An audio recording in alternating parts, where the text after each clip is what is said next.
Ay nakatutok sa 1134 kHz, DWDD Katropa Radio, iba tayo. Kami po ay kasapi ng KBP, kapisanan ng mga broadcaster ng Pilipinas.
D-Double-D, 1134 kHz, Katropa Radio, iba tayo!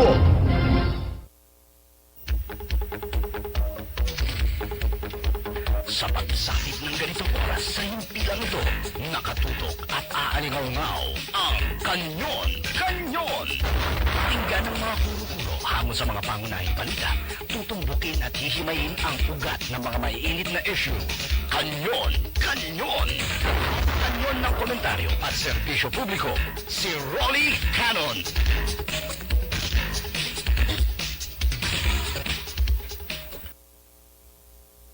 Kanyon! Kanyon! Si Rolly Canon.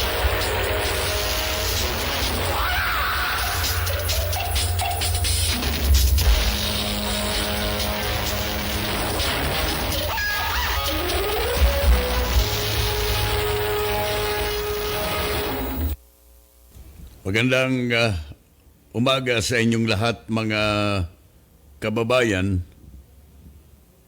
Ang Kanyon ay sa inyo sa loob ng 2 oras hanggang alas 10 ng umaga kasama si Rolly Canon sa pagbibigay ng mga pangunahing issue na napapanahon at the latest update dito sa coronavirus.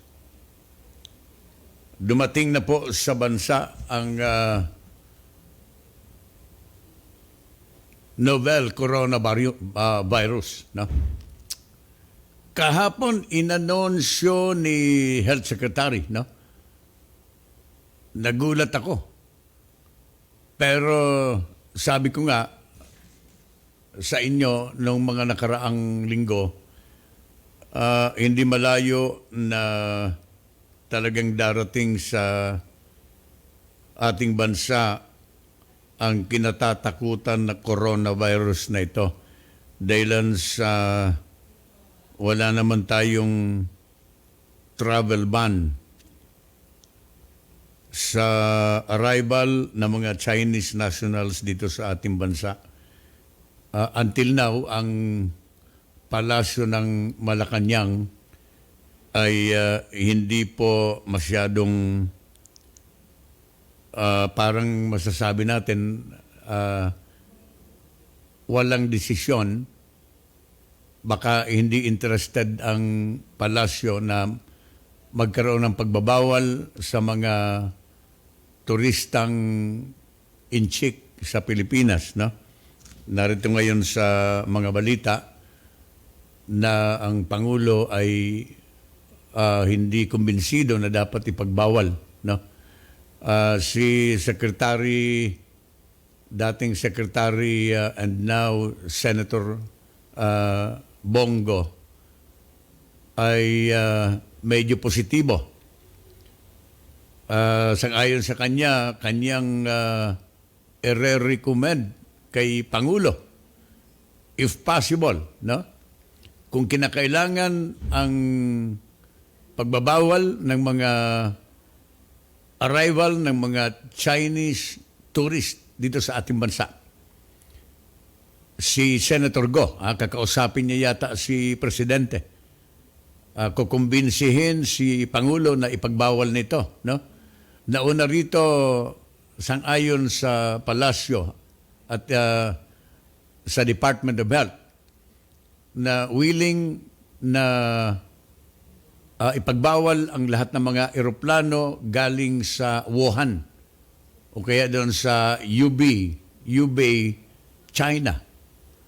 Papuntang mga international airport dito sa ating bansa, katulad dito sa Aklan International Airport at saka sa Cebu International Airport and the Ninoy Aquino International Airport. Hindi na kailangan ipagbawal ang galing sa Hubei, sa Wuhan, sapagkat mismong ang kanilang gobyerno, mismong ang Wuhan City, ay pinagbawal na po ang paglabas ng kanilang mga residente. Yung kanilang mga flights patungo sa ibang bansa ay kinansila na din po from Wuhan. From Wuhan City sa entire province of Hubei sa China. So, magiging wala nang kabuluhan kung i-anunsyo ng gobyerno na iban ang lahat ng eroplano na papunta sa Pilipinas galing sa Wuhan. Kasi nga, nung isang araw, inanunsyo na that they are canceling all the flights from Wuhan City to destinations all over the world. Katulad po ng Pilipinas, no? So, ngayon ang dapat na pag-isipan ng ating administrasyon, maybe through the recommendation of the Department of Health. Kasi mayroon yata ngayon na cabinet meeting. Sang-ayon kay Secretary Duque, baka daw kanyang i-recommend na ipagbawal na ang pagdating ng mga Chinese nationals and other foreign nationals to the country, lalong-lalo na po yung mga galing o kaya dumaan sa Hong Kong, dumaan sa China. Ang aking suggestion several days ago na wala pang kaso ng coronavirus dito sa ating bansa. Before yesterday, isinisigaw ko na po rito, I was suggesting to the government, lalong-lalo na kay Secretary Duque, na kausapin ang Pangulo para habang wala pang kaso ng novel coronavirus sa Pilipinas, ipagbawal na. Sabi ko nga, kailan pa ipagbawal yan kung mayroon na? Tingnan nyo, mayroon na. Kahapon, inanunsyo ni Duque ang pinakaunang coronavirus sa ating bansa. So kabilang na po tayo sa dati-dati ay 15 nations. Kahapon may balita na may addition, no? 16 nations. Ngayon, baka pang 17 tayo, mga kababayan ko. At wag natin masyadong baliwalain ito. Naririnig ko ang mga officials of the Department of Health sabi, kailangan kalmado lang tayo.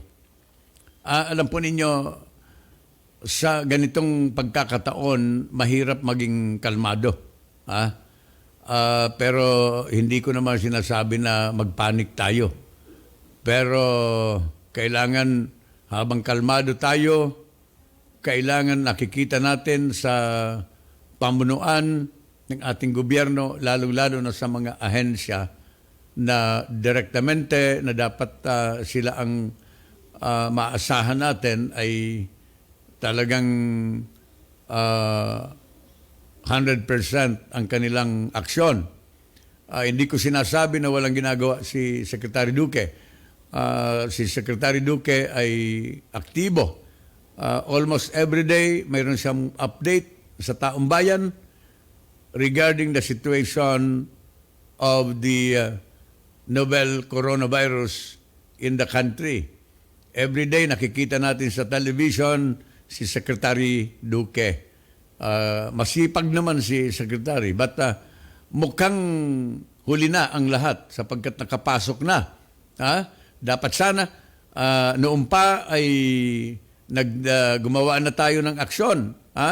Pero ang inaalala daw nila, baka daw kapag iban natin ang arrival ng Chinese papunta sa Pilipinas, baka daw magkaroon ng political and economic repercussions. Sabi ko nga kahapon, ano ang importante sa atin? Importante ba sa atin yung sasabihin ng China? Yung impresyon ng Chinese government. Mas importante ba yan dito sa kaligtasan ng sambayanang Pilipino? Para sa akin, mas importante ang safety, ang kaligtasan ng ating mamamayang Pilipino. Wala akong pakialam. Kung akong tatanungin ninyo, wala akong pakialam kung anong sasabihin ng China. Sabi ko nga kahapon, ang aking pakiramdam, kahit noong pa last week, pinagbawal na natin, the Chinese government will understand us. Kasi nga, sila na nga ang nakaperwesyo, galing nga sa kanila ito. At prerogatibo natin na protektahan ang ating sarili. That is the right to self-preservation. The right to self-preservation. Di ba? Ating karapatan na pangalagaan ang sarili natin. Hindi yung sasabihin ng China, mga kababayan ko. But it's too late because nandito na nga, may kaso na tayo. But never too late to declare na bawal na ang pagdating nila. Not only flights coming from Hubei province and Wuhan city, but all flights coming from China and vice versa. Temporary lang naman ito. Di ba? This is not a permanent ban for the Chinese people para pumunta sa Pilipinas. Mientras tanto ito, sabi nga ng mga matatanda nung araw, mientras tanto, in the meantime, no, na mayroon pang kaso ng nCoV sa buong mundo, ang World Health Organization ay nag-declare na po ng global health emergency. Nung isang linggo, parang ayaw nila. Sabi ng World Health Organization, nung isang linggo, it is premature to declare a world health emergency. But finally, nakumbinsi na rin itong WHO na itong pangyayaring ito sa mabilis na pag-spread, pagkalat ng virus na ito all over the world is unprecedented outbreak na. Therefore, they have declared a global health emergency. What does it mean? Kapag nag-declare ang World Health Organization ng global health emergency, anong ibig sabihin nito? Ang ibig sabihin nito, lahat ng bansa ay dapat magkaroon ng close coordination in the containment of this epidemic or this global problem. Ito ngang mabilis na pagkalat ng nCoV sa buong mundo. Close coordination of all nations, all governments all over the world. Iyon pong ibig sabihin ng declaration ng Global Health Emergency ng World Health Organization. As of this time, mayroon na pong 170 na namatay.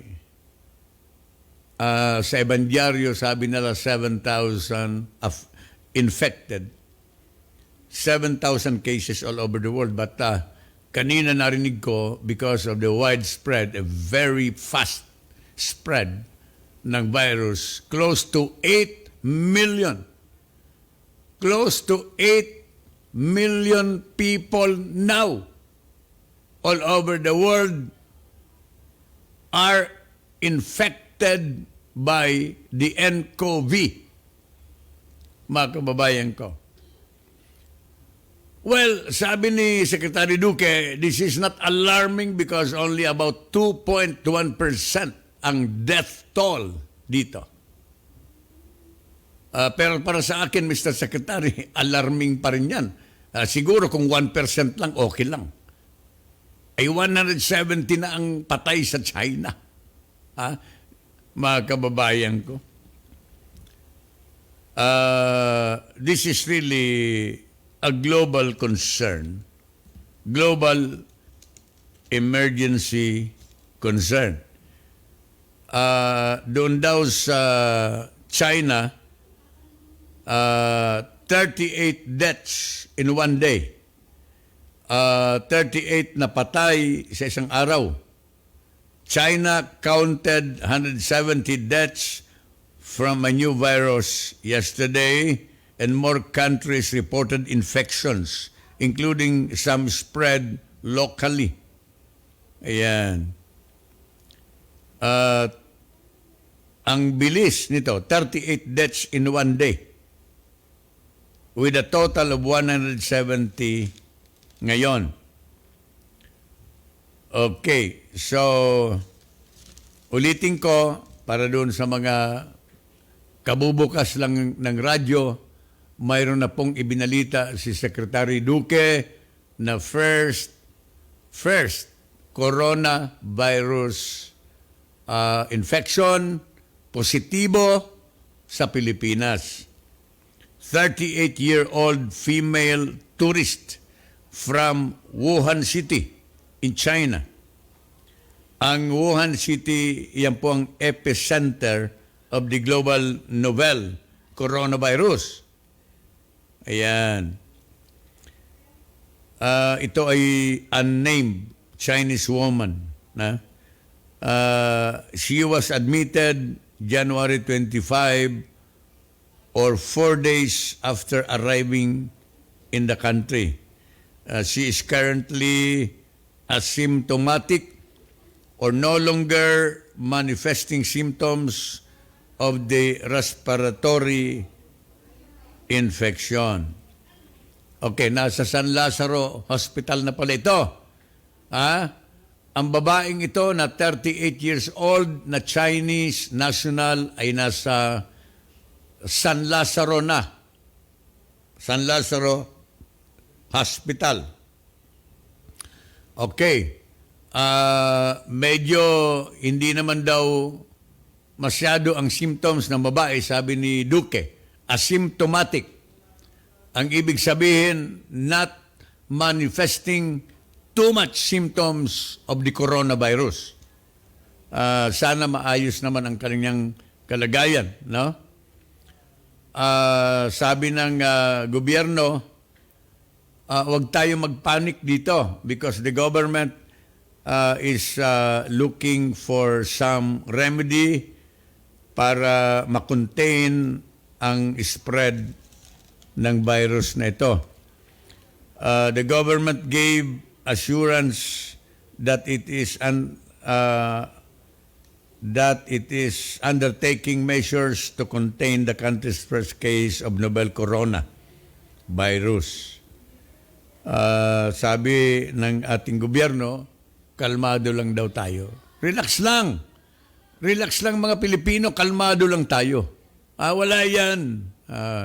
Sa bagay, ano nga naman ang magagawa natin except to relax? Keep calm. Why? Wala naman tayo magagawa na. Nandito na eh. Ang dapat ay paigtingin ang pag-iingat from the citizenry and from the different agencies of the government para ma-prevent ang further spread of the virus all over the country. Wala na magagawa dyan. Nandiyan na eh. Pero magtulungan na po tayo lahat para ma-prevent po ang pag-spread, pagdami ng mga kaso sa Pilipinas. Sana wala nang sumunod dito sa 33 years old na Chinese national na ito na mayroon na. Sana walang Pilipino na ma-infect ng corona. Iyan ang aking dasal, mga kababayan ko.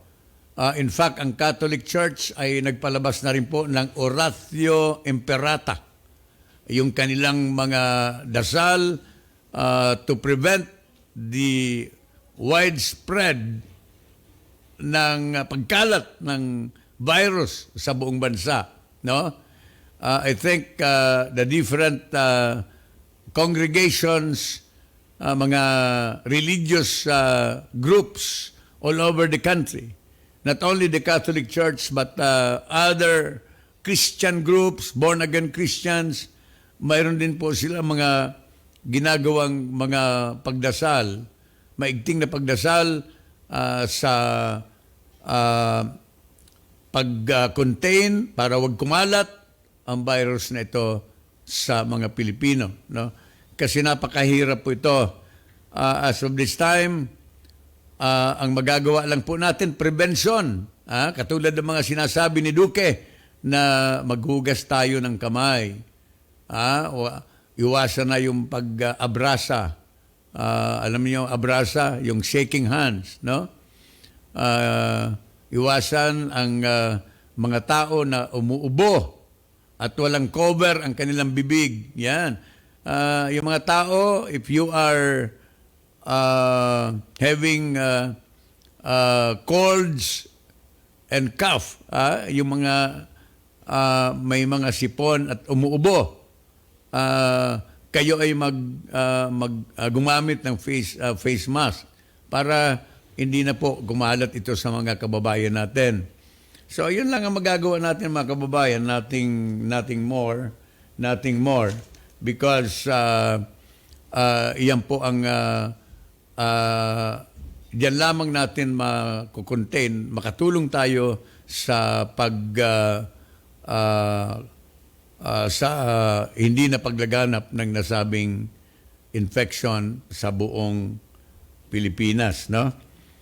Dito sa Cebu, mayroon daw na balak si Cebu Governor Gwen Garcia, na lahat ng flights coming from China, any city from China, all flights from China will automatically be quarantined, no? Sa Cebu. Lahat, maging may symptoms ka man o wala, you will be subjected to a quarantine of 14 days in Cebu. Kaya dapat ipaabot ito sa Chinese government para kansilahin nila mismo ang kanilang mga flights to Cebu. At I think it's about time. Sang-ayong kay Duque, he will recommend to the cabinet meeting today, cabinet clusters, that all flights coming from China should be prevented to land para maglanding dito sa airport natin. And it is now to the President to decide, or the majority of the cabinet. No? And the good thing is, one of the closest senator to the President, si Senator Go, will also recommend, no? Sabi niya, if necessary, I will also recommend to the President that all flights coming from China should be suspended. Kanyon, si Rolly Canon.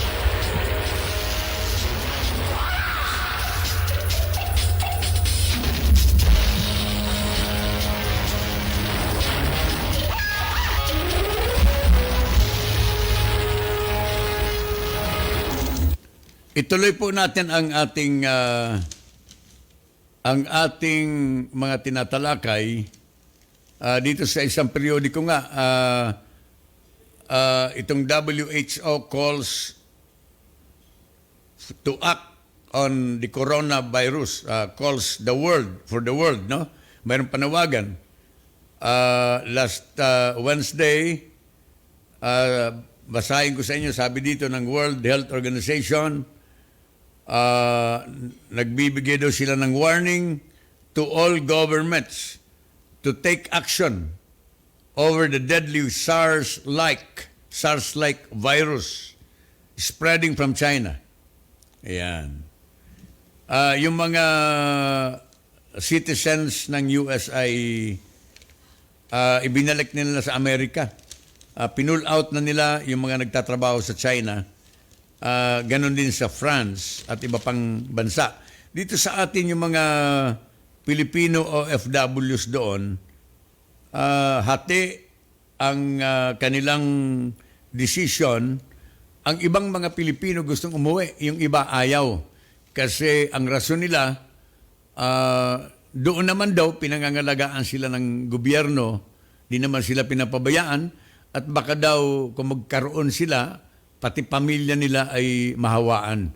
At saka mukhang ayaw nila na to submit themselves for a 14-day quarantine pagdating sa Manila, no? Okay. Dito naman sa ating Kongreso, ang mga kongresista ay gustong maging institutionalize ang pagresponde sa ganitong klaseng emergency. Kasi sang-ayon sa ibang mga congressmen, walang definido, no definite agency or plan of action coming from the government kung ano ang dapat gawin. Alin-alin na mga agency ang dapat mag-coordinate. What are the steps to do just in case na ito ay lumala sa Pilipinas? No? Wala pa tayong definite na action plan regarding dito. That is why some leaders of Congress, they would like to call the attention of Malacanang to institutionalize possible response versus NCOV. Itong threat ng NCOV sa ating bansa. Kailangan talaga we should know who is responsible for convening an interagency committee and who chairs the interagency committee. Alin ang anong mga miyembro ng interagency committee? Sino ang chairman ng interagency committee? Para mga siwa sa pagresponde just in case ito po ay kumalat sa ating bansa. So tama po itong mga observation ng ibang mga members of the House of Representatives. No? They would like to institutionalize, no? They would like the government to institutionalize the agency, the interagency, to respond to any possible emergency just in case na kumalat ang virus na ito sa buong Pilipinas, no? Okay. So ano pa ba ang ating mga balita related to the corona, no? Dito sa isang balita, tiniyak ng Philippine National Police ang kanilang tulong sa Department of Health sa pag-monitor sa mga ports of entry ng bansa para sa mga posibleng may dala ng novel coronavirus. This is according to PNP spokesman Police General Bernard Banac, na alinsunod daw sa utos ni PNP Chief General Archie Gamboa. Mayroon ng direct line ang PNP Health Service sa DOH para sa pagpapatupad ng mga public health measures. Okay. So ito yung sinasabi ko. I-include ninyo ang PNP. Include din, just in case, na mag-form ng interagency committee to respond to this kind of emergency. Dapat kasama ang Armed Forces of the Philippines, I suggest, no? Dapat kasama ang PNP. Department of Health, Department of Local Government, ano pa ba? DSWD, Philippine Red Cross, kung kinakailangan. Kailangan po well-defined ang interagency membership and who is going to call the shots, no? Sino ang chairman? Kaya ito, magandang balita ito, PNP is ready also para tumulong just in case nga na kumalat po ito sa ating bansa. Huwag naman sana, okay. Dito sa Senado, itong proposal po na pansamantala na i-refuse o kaya magkaroon ng no entry policy ang ating gobyerno ng mga Chinese sa Pilipinas, suportado rin ng isang senador, si Senator Ralph Recto. Sang-ayon sa balita, suportado ni Senate President pro tempore Recto ang mga panawagan na pansamantalang pagbawalan muna ang mga Chinese nationals sa pagbisita sa bansa. Ako, ito yung aking proposal several days ago. Nananawagan ako na ipagbawal na. Let us not think of any political and economic implications here. Ang priority ng ating gobyerno, mga kababayan, ay dapat ang ating mamamayang Pilipino, ang safety ng mamamayang Pilipino. Alam ninyo, mayroon akong communication with some relatives in Canada. Mayroon akong mga relatives in Canada, some in United Arab Emirates. Nagkakaubusan na rin po ng N95 o kaya lahat ng mga face mask sa kanila. Sa online, nagkakahirapan din po at napakamahal. Dito sa atin, marami akong pinuntahan ng mga drugstores. Wala po. Wala. Kasi sabi ko, bibili ako. Wala talagang makuha.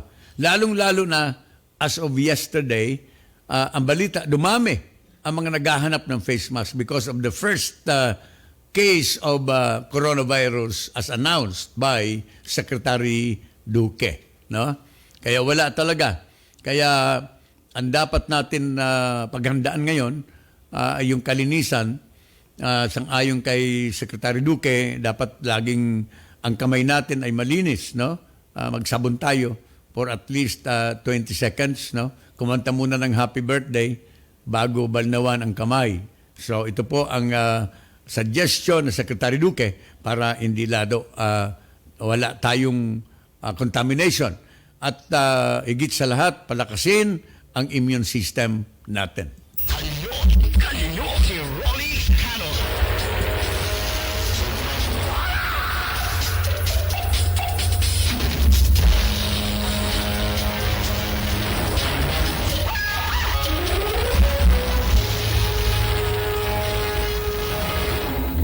Siete minutos po makalipas ang alas 8 ng umaga.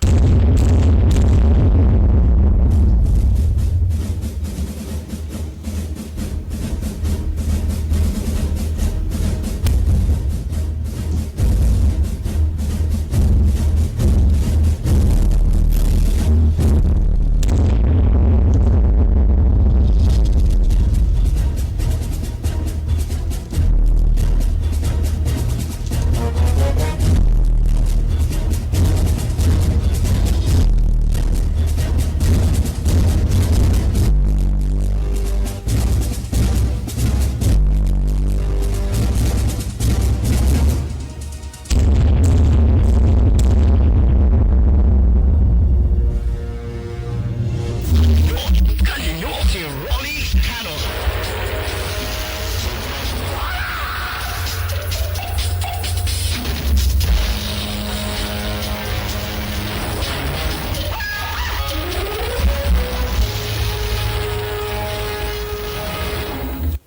Noong isang araw na banggit ko rito yung sabi ko nga saan ba na napunta yung dami-daming donations, mga cash donations sa mga biktima ng pagsabog ng Taal. Kahapon, sumambulat ang balita na 2 alkalde sa province of Batangas ang very vocal ngayon. Masyadong sila po ay nagsasalita. Hinahanap ang mga cash donations na dumating sa probinsya ng Batangas. Kasi as of this time, ayon sa mga mayors sa Batangas, wala silang nakukuhang tulong sa kanilang bayan, mga bayan. Mukhang ang mensahe ay tumutukoy na parang nagiging centralized ang distribution ng pagtulong, ang disbursement ng mga cash donations para sa Taal victims, no? Na parang lumalabas sa kanilang sinasabi na hawak ni Governor Mandanas ng Batangas ang lahat ng pera. Mga kababayan ko, sabi ng mga mayors, nasaan yung pera? May sagot na si Governor Mandanas dito sa Batangas. Sabi ni Governor Mandanas, ay 20 million lang ang na-receive ko.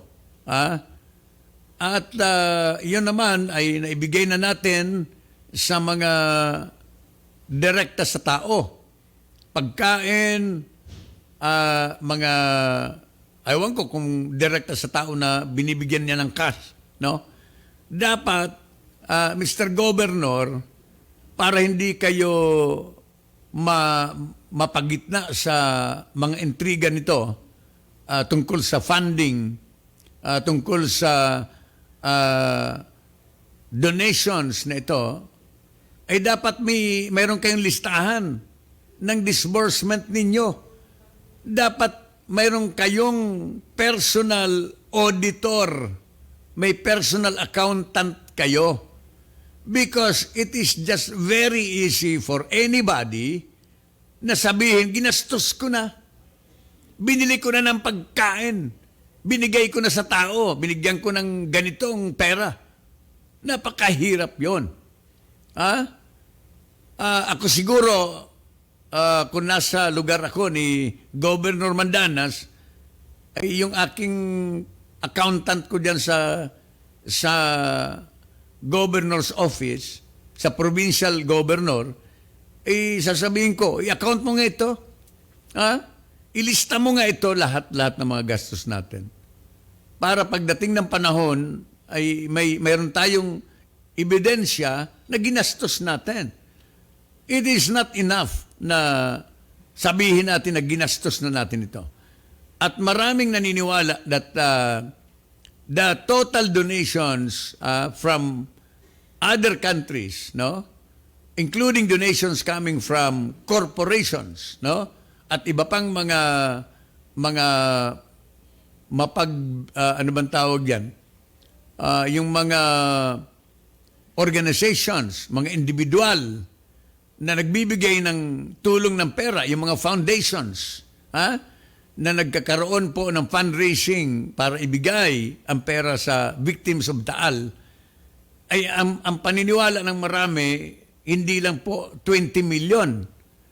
But of course, the governor was saying that 20 million lang ang na-receive ng provincial government. Pero ang paniniwala ng mga alkalde, more than 20 million. Pero hindi naman sinasabi na na-receive. Hinahanap lang nila nasaan ang total donation by the millions of pesos doon sa probinsya ng Batangas. Mga kababayan, mag-usap-usap kayo. Kasi napakahirap talaga kung napakahirap talaga kung wala tayong listahan ng disbursement ng mga na-receive natin ng mga donation na ito. yung mga, okay, lalong-lalo na, nag-declare yata ng, emergency situation ang provincial government. Siyempre, kapag deklarado ang national emergency, definitely mayroong lalabas dyan. Ang provincial government,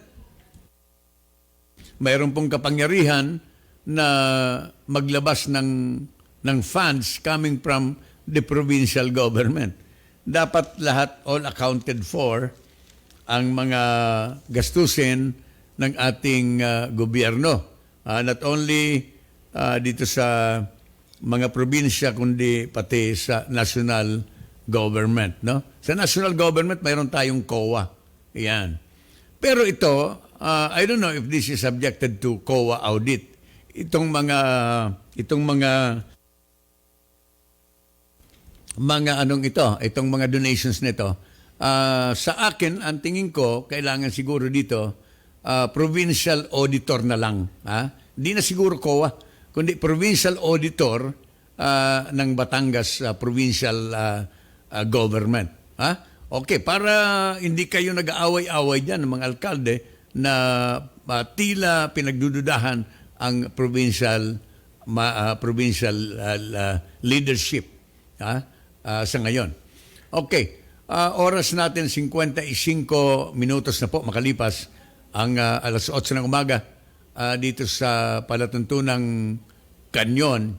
At in few minutes, antabayanan po ninyo ang top of the hour news. Bago tayo mag-station break, gusto ko munang bigyan ng announcement ang taong bayan na iwasan na muna ang mga crowded places. Ngayon, ang mga malls ngayon, mga shopping centers ngayon, may sale na naman ang mga shopping centers ngayon.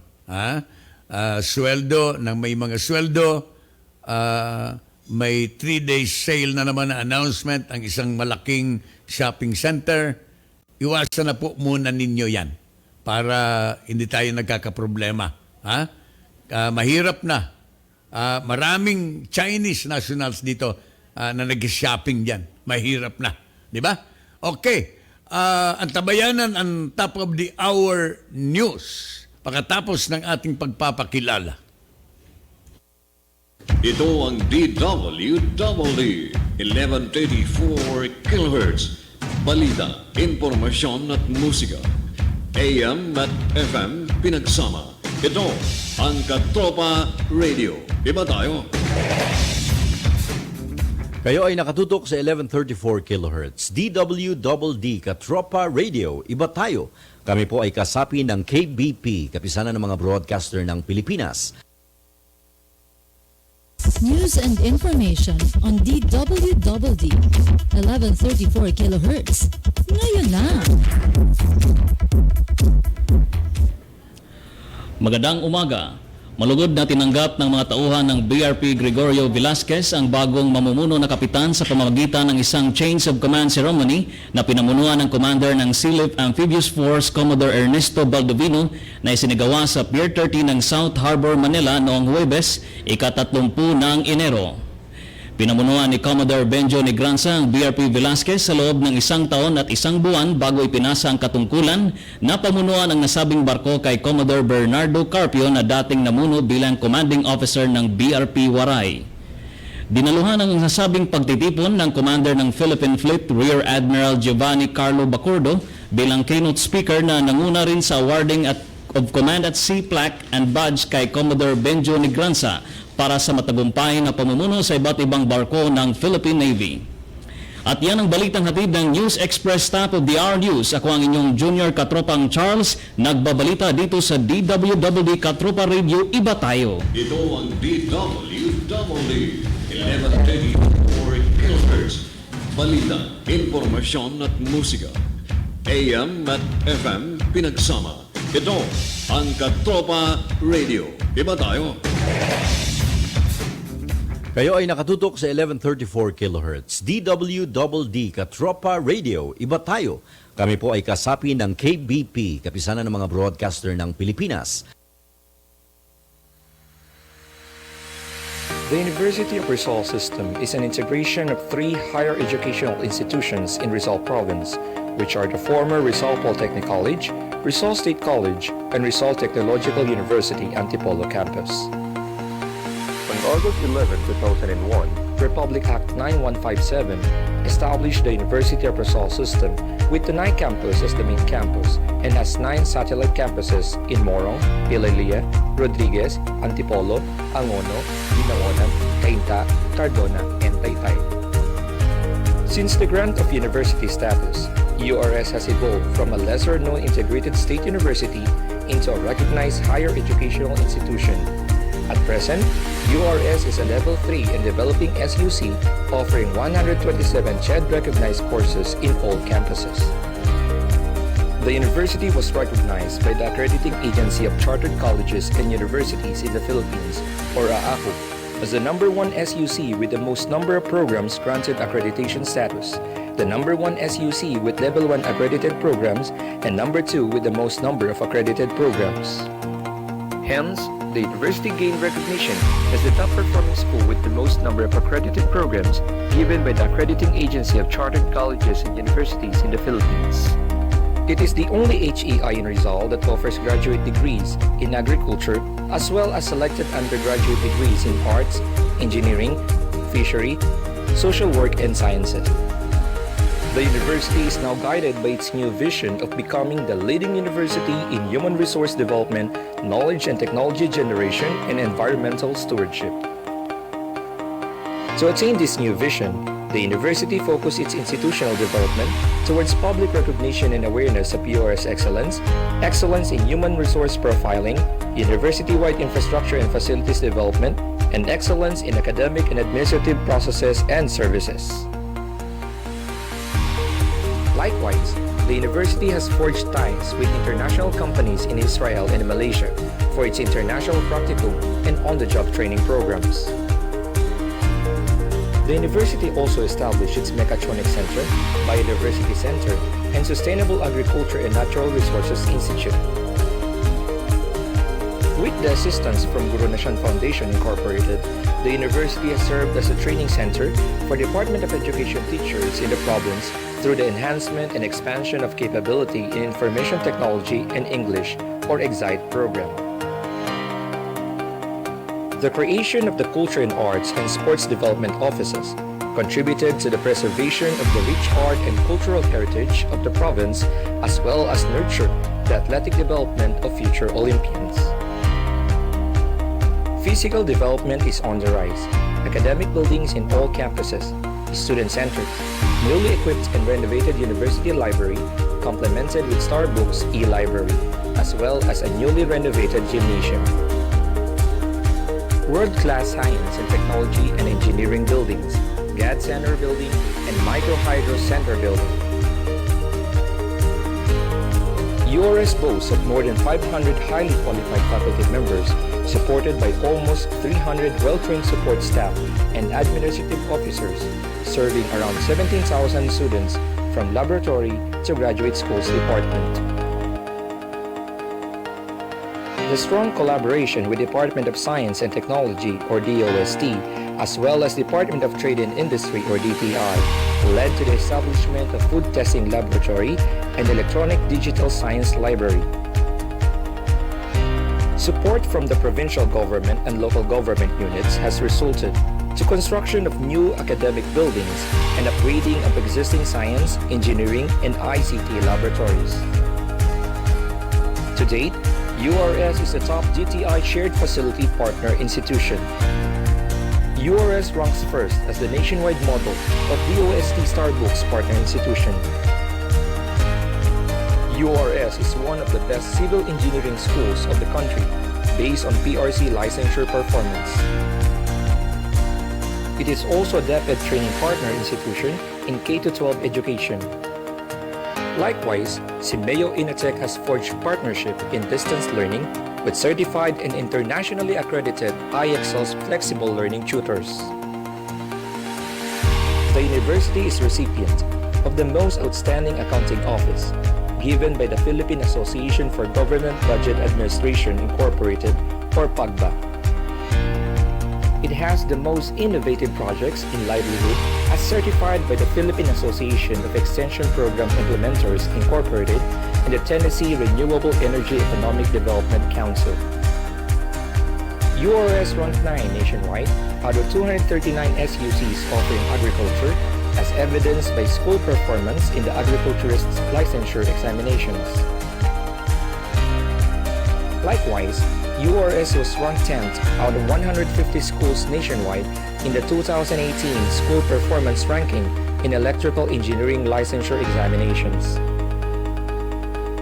The university also ranked 21st out of 155 schools in Electronics Technician Board Examinations. The university plays a key role in the implementation of Migration and Development Program in the province, holding the co-chairmanship on strengthening, upscaling, and mainstreaming international migration and development or SUMIT Calabarzon with National Economic and Development Authority Region 4A from August 26, 2015 up to present. URS has taken the lead in organizing the consortium for the conservation and sustainable development of Laguna Lake, along with 10 other stakeholders near the Laguna Lake area. To sustain the faculty productivity in terms of research and extension accomplishments, various trainings on publication and membership to recognized research associations are constantly pursued by the administration.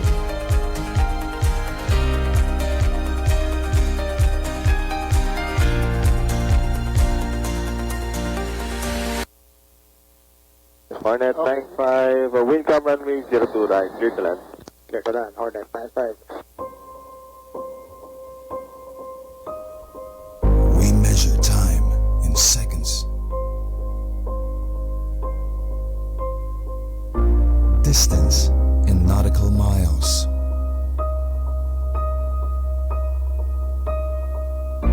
Fuel in pounds.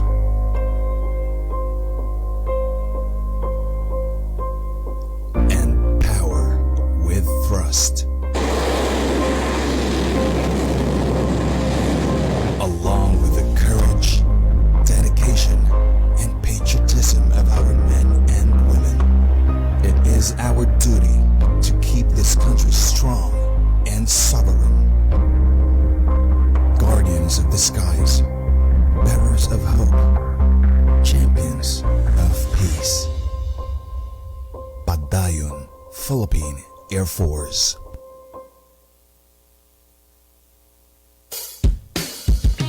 Sa pagising sa umaga, ngiti ko'y masaya. Narinig sa radyo, boses ng katropa mo. Iba't ibang uri ng kwento, mapapakinggan dito. Sa Luzon, Visayas at Mindanao, pati sa buong mundo. Makinig na sa katropa, dito mag-iisa. Makisaya, makibalita, makiawit sa musika. Sabay-sabay at sama-sama, tungo sa pagkakaisa. The best at bida ka dito sa Katropa Radio. Iba tayo. Ito ang DWDD 1134 kHz Katropa Radio. Iba tayo! Kanyon! Kanyon! Si Rolly Canon!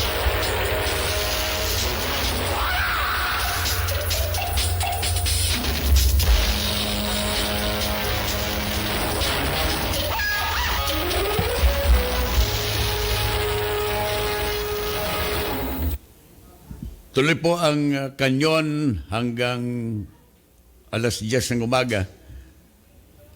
Mayroon tayong bumabati sa atin, magandang umaga daw, katropa. Galing kay Eduardo Mendez Blas. Si Norlito Gulang, sabi niya magandang umaga po sa mga nakikinig, watching from Salinas, California, USA. Alright. kumusta na dyan sa Estados Unidos, no? Mayroon na rin kayong kaso ng coronavirus diyan. Mayroon na rin 'Di ba? Sa US, mayroon na rin. Sa Canada, mayroon na. Sa Australia, mayroon na. 'Di ba? Halos lahat na bansa. Sa India, mayroon na. United Arab Emirates, mayroon na rin. So, ito palang virus na ito, mas mabagsik ito at saka talagang nag-i-stay, hindi basta-basta namamatay in a cool, dry environment. Kapag malamig at saka dry na lugar, lalong dumidikit ito. Itong coronavirus na ito. Kaya ang payo ni Secretary Duque, kailangan laging moist. May moist ang lalamunan natin. Lagi tayong uminom ng tubig. Yan. Para maiwasan ang pagkapit ng virus na ito sa lalamunan ng tao. Laging basa ang lalamunan. Yan. At saka you drink more water. Sabi ni Secretary Duque. So yun lang po, pahabol ko dyan. Ngayon sa Estados Unidos, speaking of the US, sa Los Angeles, California, ang balita ganito yung federal agents ni-raid itong simbahan ng Jesus Christ Church, no? Kingdom of Jesus Christ Church, na ang namumuno po dito ay si Apollo Kibuloy. Ang balita ngayon, FBI raids Kibuloy Church in LA. Yung mga federal agents raided this Philippine-based church in Los Angeles. Ang kanilang issue sa Kingdom of Jesus Christ na grupo, itong church na ito, ay human trafficking. They are now being investigated for human trafficking. Yung namamahala doon sa church na yun sa LA, inaresto ng federal agents. Why? Because of some reports of human trafficking ng mga Pinoy coming from the Philippines. Allegedly dinadala doon sa LA, doon sa church na yon. Pagdating doon, akala ng mga tao dito ay may trabahong naghihintay sa kanila. Ay ikaw nga naman, sasabihin sa iyo ng grupo, ay may trabaho ka doon pagdating mo. Pagdating pala doon, wala namang trabaho. Ang ginagawa, itong mga namumuno ng Kingdom of Jesus Christ Church na ito, ni Kibuloy, kinoconfiscate ang mga passports ng mga Pilipino. At sa pilitan daw, allegedly sa pilitan, na hahanap ng mga koleksyon para sa simbahan. Ay alam niyo, dolyar po ito. And this is not the first case ng parang, anong tawag mo dyan? Parang scandal involving this church, mga kababayan ko. This is not the first time. May naalala ninyo yung parang nahuling mga dolyar nung araw ng US government also na nahuli sa helicopter. Pinabulaanan din yun. Di ko maalala yung punot dulo noon. No? Basta may nahuli mga dolyar na pag-aari din ng simbahang ito. parang dollar smuggling yata yun. No? Ngayon, human trafficking naman ang kaso. But of course, pagdating dito, pinabulaanan ito ng mga abogado ni Pastor Kibuloy na sabi ng mga abogado, this is just part of parang demolition, parang paninira lang daw sa kanila. Alam ninyo mga kababayan ko, mag-ingat po tayo sa mga religious groups. Piliin po natin. Wala tayong masamang, sabi ni nasirang Ron Navarro, wala tayong masamang tinapay dito. Dinidiscuss lang na po natin ito because this is in the news today. The case of human trafficking dito sa Kingdom of Jesus Christ Church ni Kibuloy. Mga kababayan ko, alam ninyo, marami tayong mga, alam niyo may mga kakilala tayong pastor. Sometimes sabi nila, nasa Bible naman anya, no? Pagdating ng panahon, maraming lilitaw na mga bulaang propeta.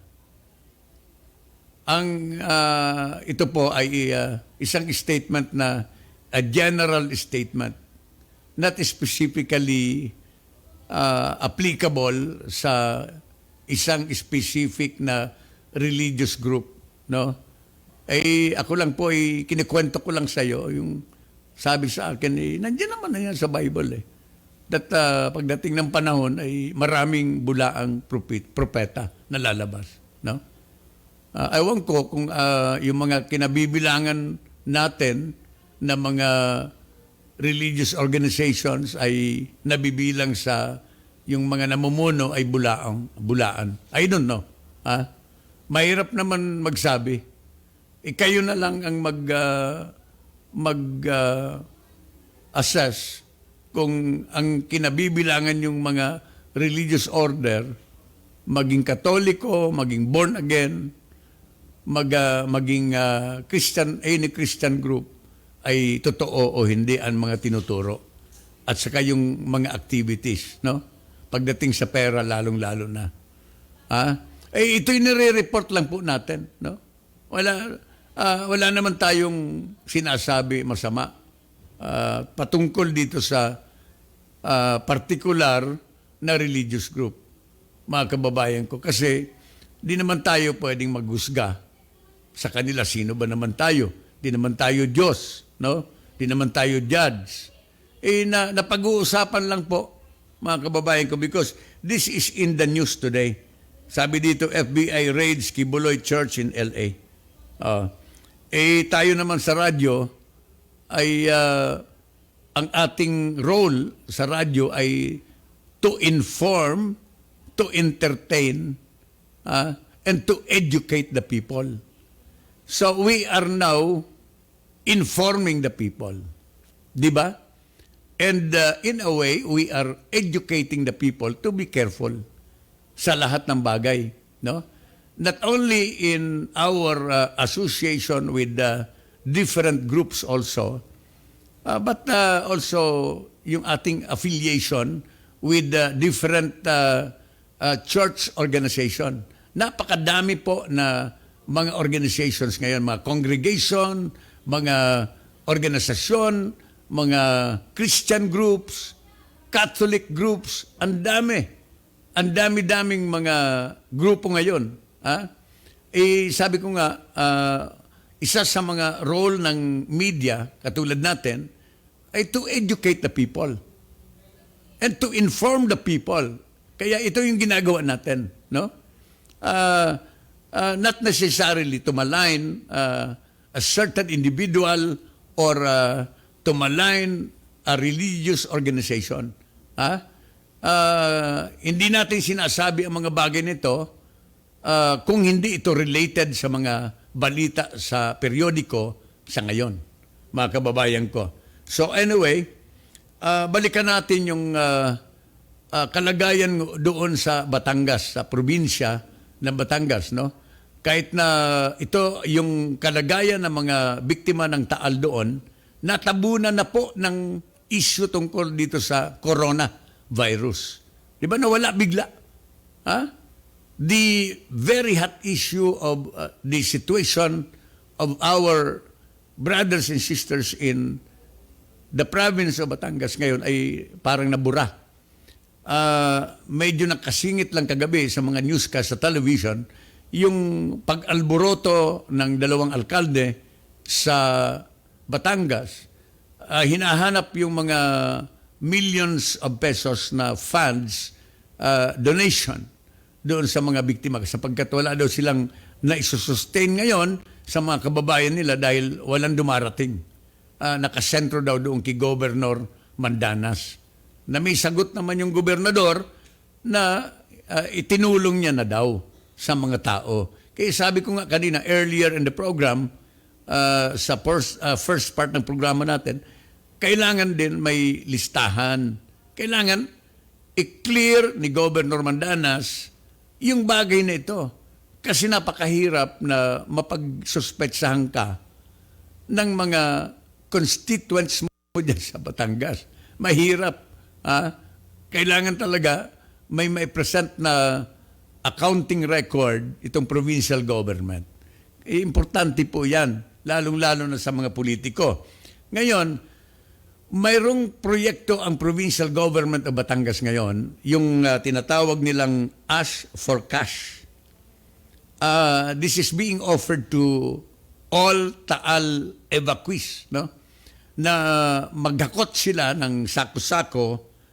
They have to collect and sell volcanic ash para gamitin sa paggawa ng hollow blocks, no?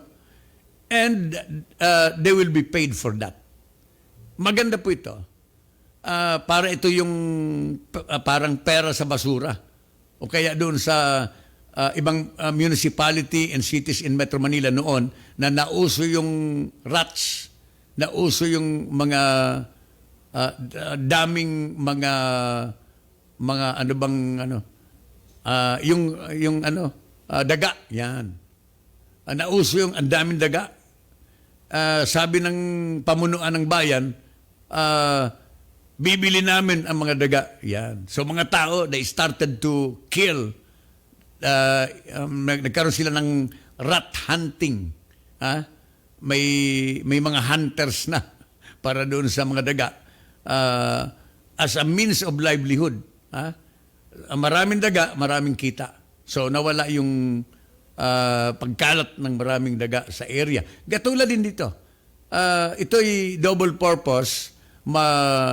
Mawawala o kaya maibabalik sa tama yung mga lupain, yung mga bahay-bahay na natabunan ng ash sa pag-erupt ng Bulkang Taal doon sa Batangas. And at the same time, they will earn a living. They will earn an amount of money for every sacks of asphalt. Itong mga abo na ito, itong volcanic ash na ibibigay sa kanila, okay, babayaran sa kanila. So this is a form of livelihood program from the province of Batangas. Kanyon, si Rolly Canon.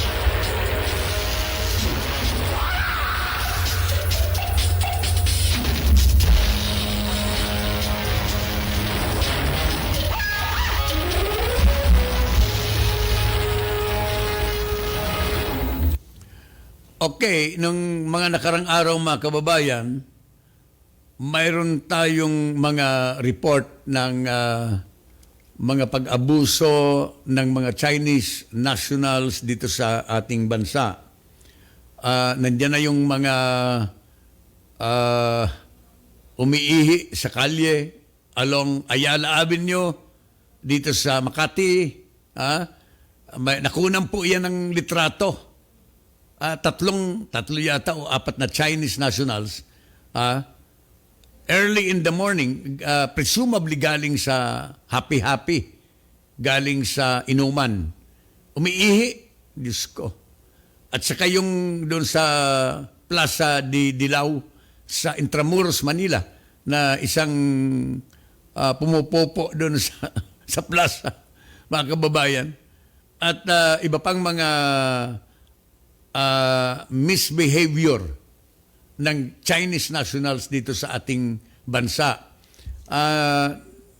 Nagsalita na po ang palasyo. Sabi sa Malacanang, itong misbehaving Chinese nationals ay kailangan na daw na ang lahat ng mga batas sa Pilipinas, including immigration laws, to be enforced versus misbehaving Chinese in the country. So, kailangan na po siguro i-deport na natin ito. Any misbehaving Chinese nationals in the country should be deported. Para matuto yung mga ito. Mga kababayan Para tayong sinasalaula nito. Ang mga Pilipino, majority ng mga Pilipino, disiplinado. Pagdating ng mga ito, Diyos ko, sabi ko nga sa inyo, nakwento ko na ito dito sa programa, ay pumunta po ako sa isang building somewhere in Mandaluyong. Isang popular building, mataas na building. Ay pagbaba ko po, sa 9th floor ako, on the 7th floor, may sumakay na 4 o 6 yata ang Chinese national, mga lalaki. Parang bunching chow. Akala mo, walang taong Pilipino. Ang ingay-ingay. Unruly na mga inchik. So, this kind of misbehavior should be imposed. All the immigration laws and other laws in the country should be imposed. Salaula tayo ng mga inchik na ito. Okay, lalaking nagbebenta ng marijuana. Kaya yung pagbebenta ng marijuana, ang hanap buhay niya sa Antipolo City, arestado na. Detalye ng report si Wayne Lawson. Wayne.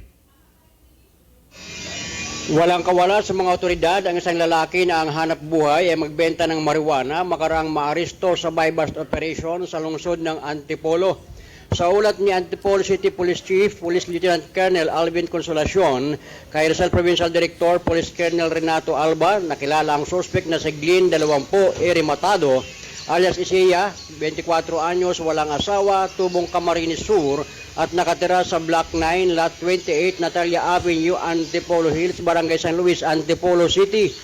Ayon kay Police Captain Baby Rose Kahulaw, Public Information Officer ng Rizal Police Provincial Office, alauna 40 ng umaga kahapon nang mahuli ang suspect matapos may sagawa ang buy-bust operation sa pagitan ng drug enforcement personnel na nagresulta sa pagkakahuli nito. Nakuha mula sa suspect ang marked money, iba-ibang plastic bag na may lamang pinatuyong marijuana, bukod pa ang 3 bundle ng marijuana na may timbang na 4 na kilo at may street value na 400,000 piso.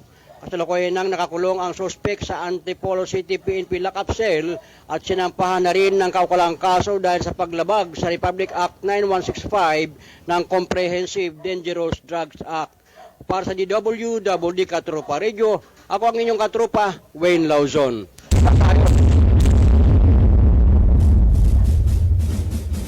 Thank you very much, Wayne.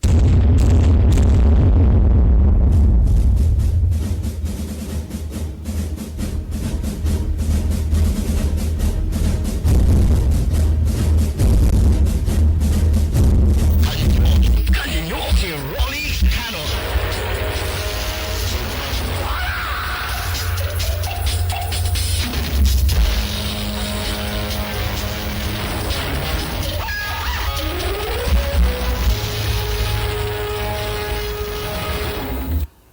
Ako naman nagtataka sa mga kababayan natin.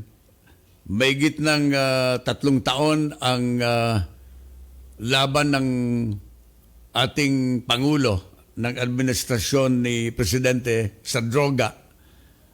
Hindi na tayo natuto.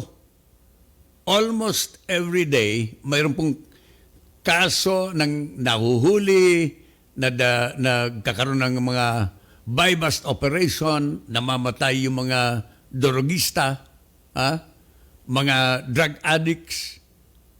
Everyday halos, mayroon. Di na tayo natuto. Bakit hindi na lang tayo mag-cooperate sa patakaran ng gobyerno? Bawal ang droga. The number one campaign promise of the President during the campaign ay itong eradication of drug at smuggling and itong illegal drug trade in the country. Ang dami, libo-libo na po ang bumulagta rito. And why is it that until now, for more than 3 years, ganun pa rin ang ginagawa ng mga tao natin? Ha? Ako, I cannot understand. No? Poverty is not an excuse para gumawa tayo ng masama. Sabi nga, the end does not justify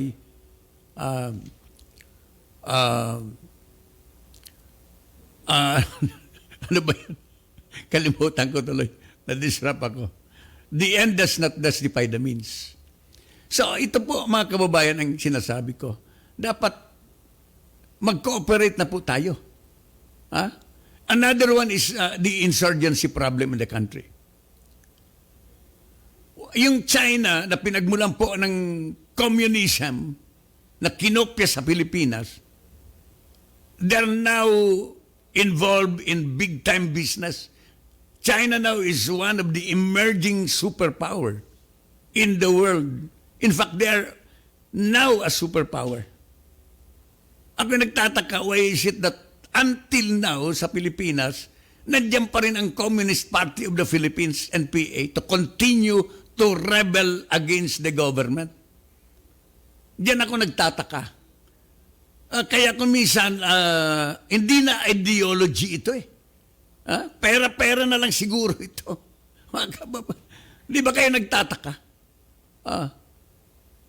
Kinunek ko lang po ito dito sa isyong ito tungkol sa drugs. Kasi parehas ang pattern eh. Nandiyan pa rin ang mga tao.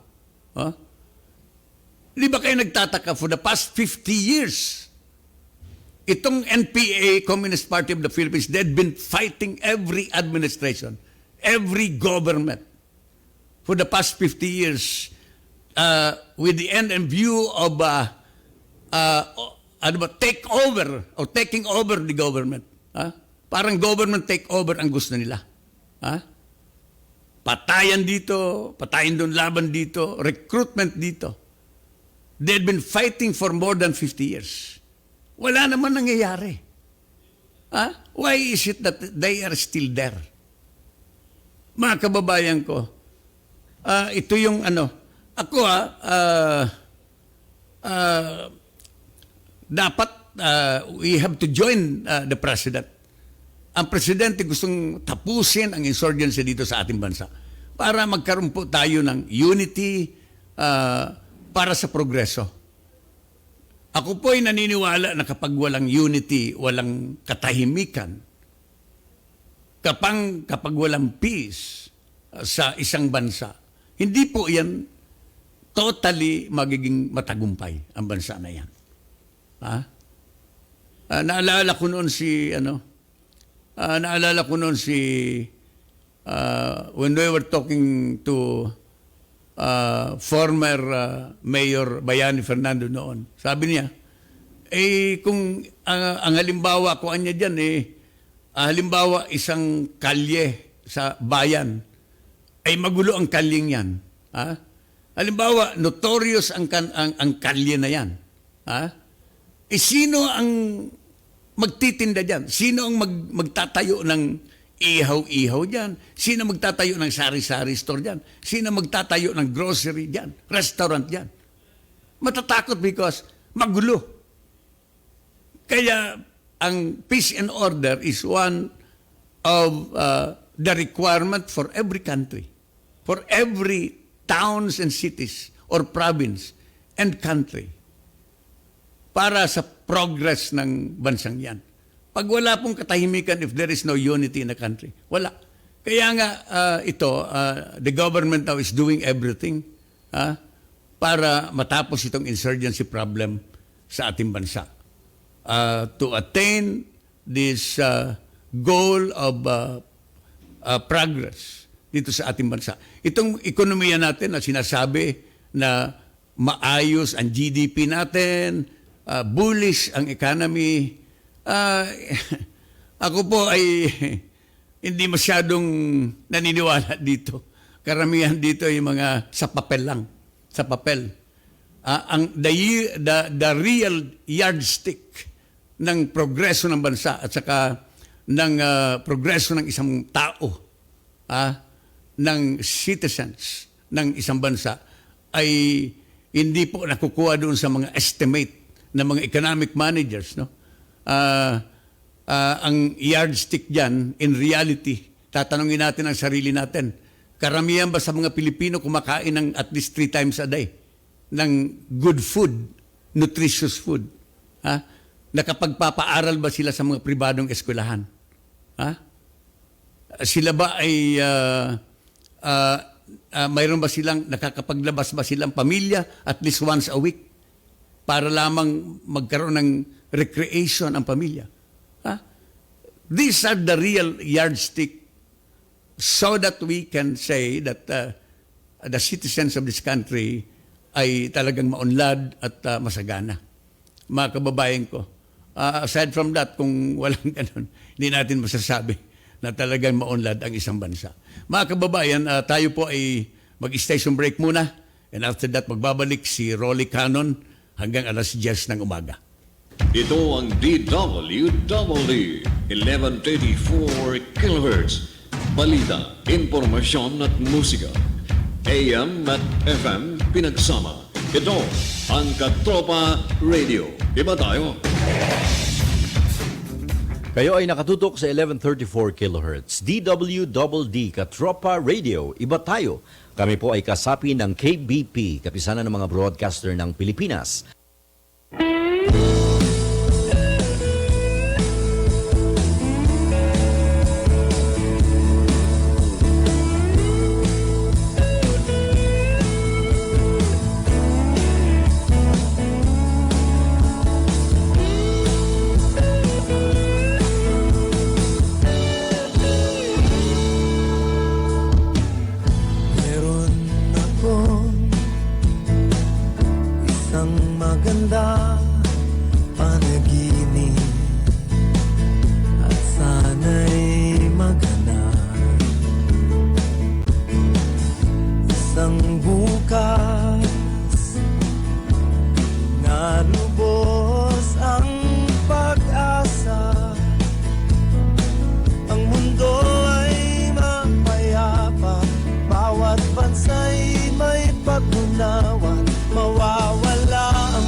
Mananaig sa puso at isip ang pag-ibig.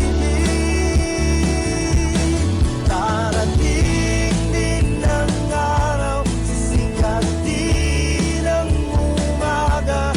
Ngingitirin ng langit, maghihilom ang mga sakit. Hanggat ating mga paay patuloy na sayat sa lupa.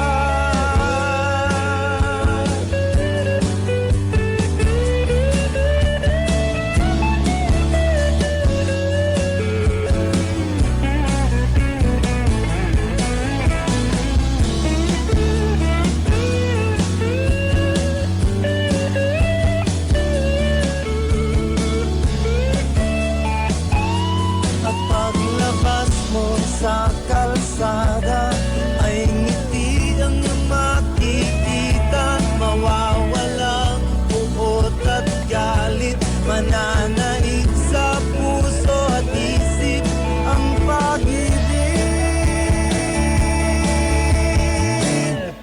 Darating din ang araw, sisikatin ang umaga. Maghihilom ang mga sakit.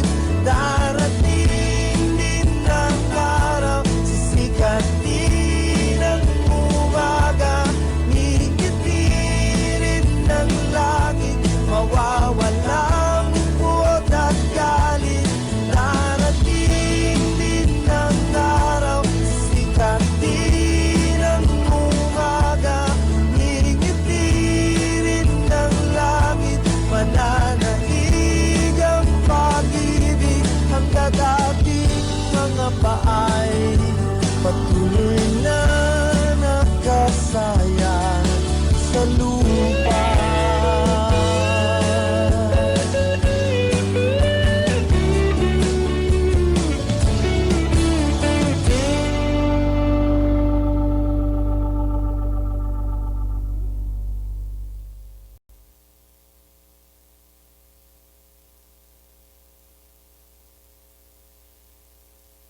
What is a soldier? You see them in the news. You see them in video games, in TV, movies, the internet. We see the action, amazed at the equipment, in awe of the skills. But what is a soldier? What lies behind the guns, the bullets, the gear? An ordinary human being, just like you. An ordinary person that will become the country's best, the country's brightest, the country's heart and soul. A nation's servant whose honor is to serve the Filipino people. A protector whose duty is to lead in times of trouble. A noble warrior that has chosen to push themselves to being the best that they can be. An ordinary Filipino, just like you, that has chosen to serve, lead, and whose extraordinary actions can inspire a nation. What is a soldier of the Philippine Army? An ordinary Filipino called to do extraordinary things. A human being with heart and soul. A warrior with a noble code. A protector of our freedoms. A Filipino hero. And you could be one too. A soldier of the Philippine Army. Serve, lead, inspire. Find your calling here. Join the Philippine Army today. Serving the people. Securing the land.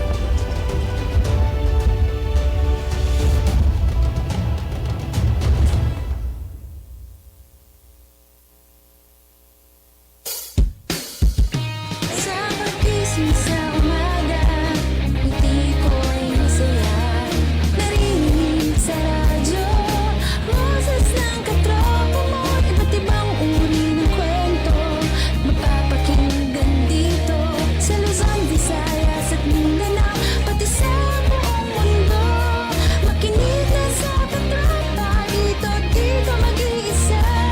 Makisaya, makibalita, makiawit sa musika.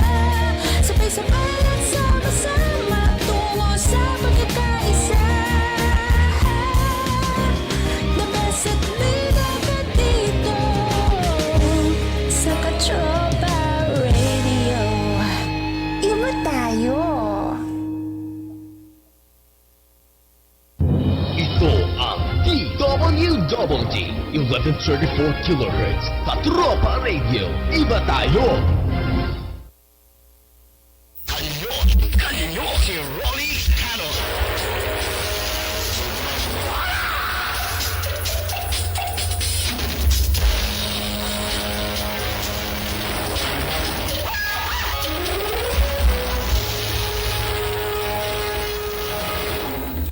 Tuloy tayo sa Kanyon hanggang alas 10 tayo ng umaga. Yung tungkol sa angkas at iba pang mga grupo katulad ng Joyride and Move It. As a means of transportation sa ating bansa, no? Plano daw ng ating Kamara, the House of Representatives, na isulong ang isang panukalang batas.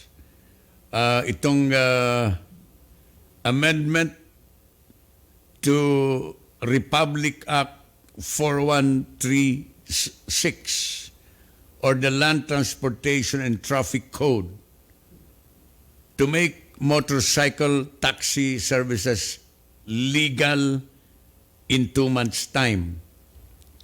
Kasi ngayon sa Republic Act 4136 ay ang authorized lang ng ating mga batas na maging means of transportation ay ang mga four-wheeled vehicles lang.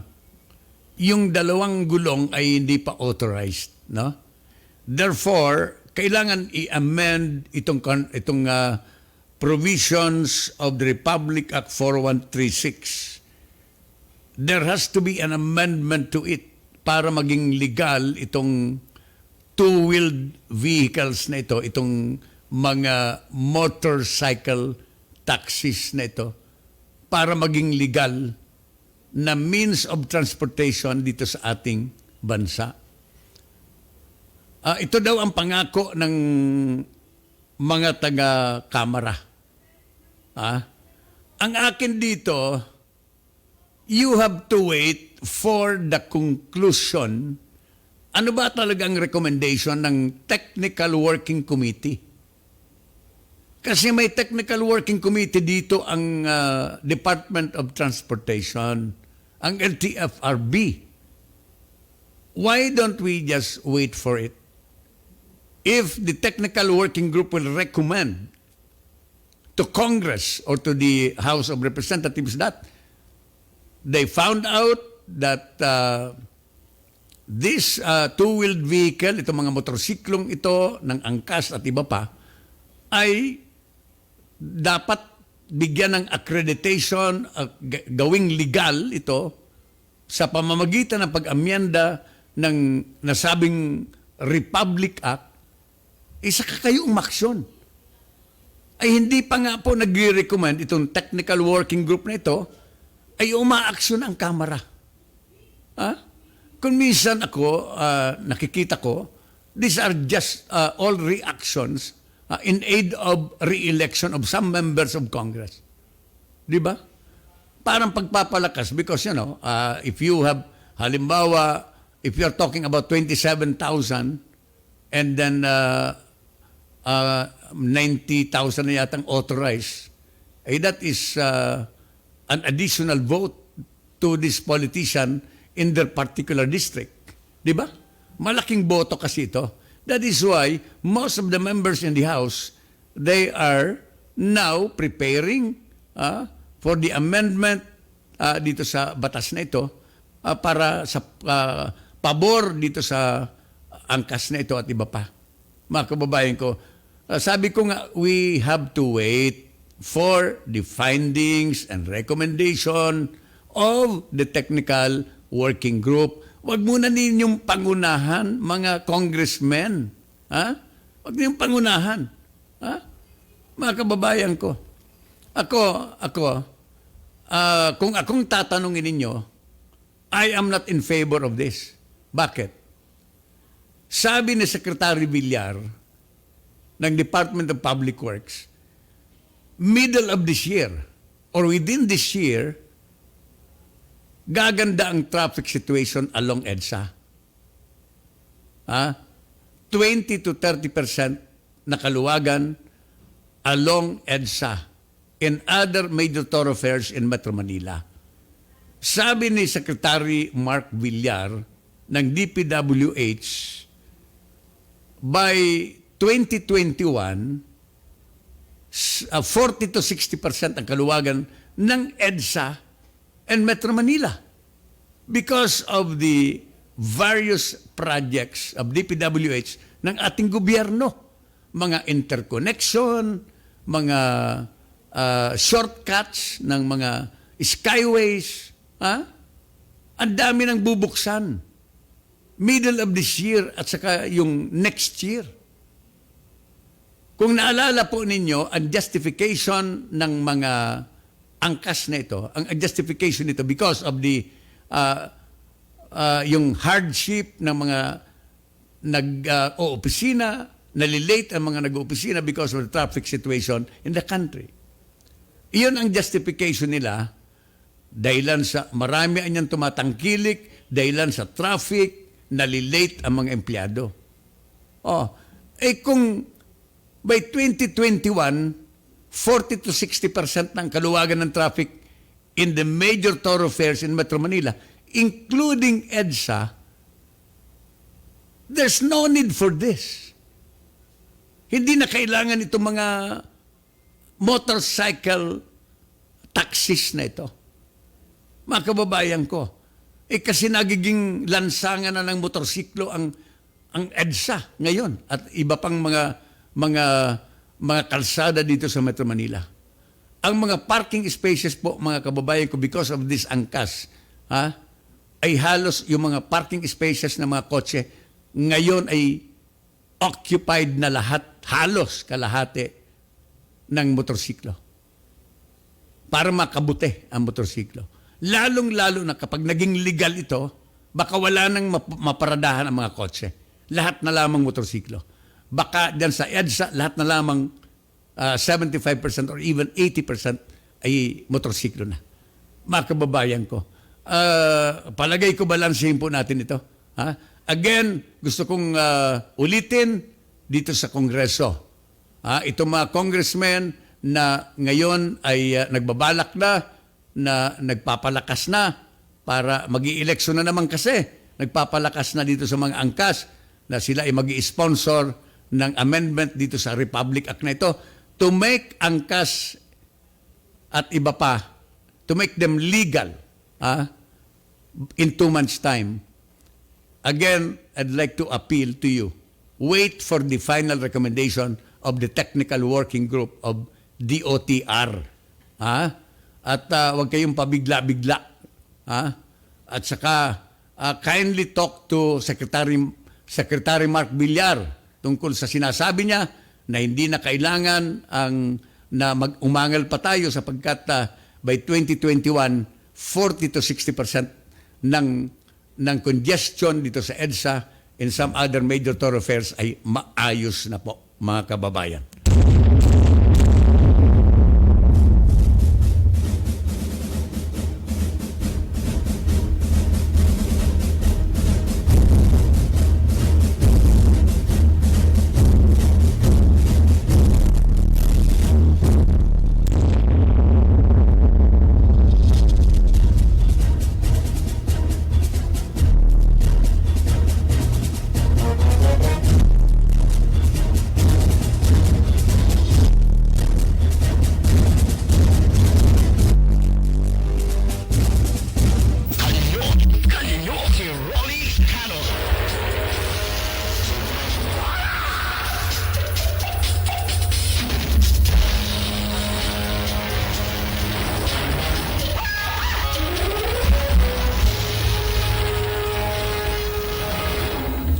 Dito sa periodiko ngayon, sabi rito, 13 women. Mga dayuhan po ito, all foreigners, were rescued during a raid on a prostitution den at a hotel in Makati City. Again naman, late last year, may isang hotel sa Makati ang ipinasara ni Mayor Binay, ni Abi Binay, dahilan din dito sa prostitution operated by Chinese residents, mga Chinese nationals, no? Ngayon, ni-raid na naman ito, Makati na naman. The women, 2 Russians, 2 Vietnamese, and 9 Chinese were found in a room at the Golden Dragon Hotel in Barangay Pio del Pilar in the city of Makati. Okay. Iyan ang problema dito, ano? Karamihan dito dala ng mga Chinese nationals mula ng pinayagan na mag-operate itong mga pogo dito sa ating bansa. Dumami ang mga Chinese nationals working at the pogos. Dumami ang criminal elements dito sa ating bansa. The kidnapping operation operated by Chinese criminals. No, they cannot do it in China because in China stricto ang mga batas. So lahat ng mga kabulastugan nila, the criminal activities, they are doing it in the Philippines. Smuggling, drug trafficking, prostitution, all the misbehaviors of the Chinese nationals in the country. So, yun ang problema. Kaya ako, I am in favor of restricting and regulating the entry of Chinese nationals working in the Philippines. Kailangan ma-define ang mga rules dyan. Ano ba talaga? Ilan ba talagang kailangan na pogo? Ilan ba talagang dapat magtrabaho sa Pilipinas na mga foreign nationals, including the Chinese? Dapat hindi yan. Hindi yung parang unlimited na kahit ilang milyon pwedeng pumunta rito. Hindi naman pwedeng ganon. We will be overpopulated, dominated by foreign nationals. Tingnan nyo, sa Pilipinas, ang dami na dito na mga Korean nationals. Dito na halos tumira. Chinese nationals, according to reports, there are about 3 million Chinese nationals now here in the country. Imagine that. So, ay nako, kailangan i-regulate po ninyo ito sapagkat I think we are becoming a dumping ground of these criminals from other countries.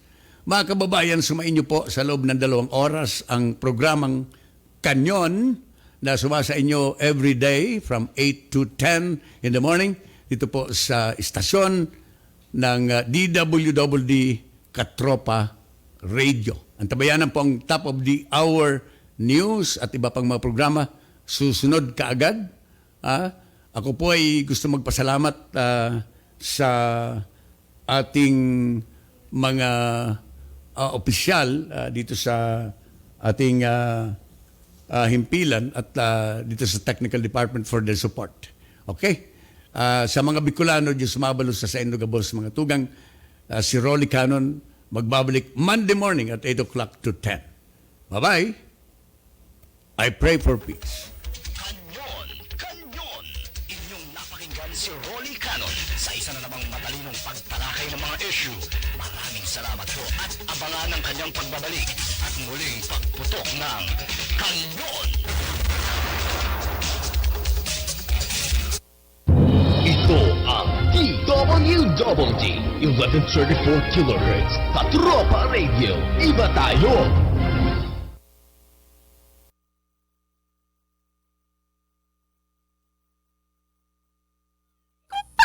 Why is it that they are still there? Anak ko!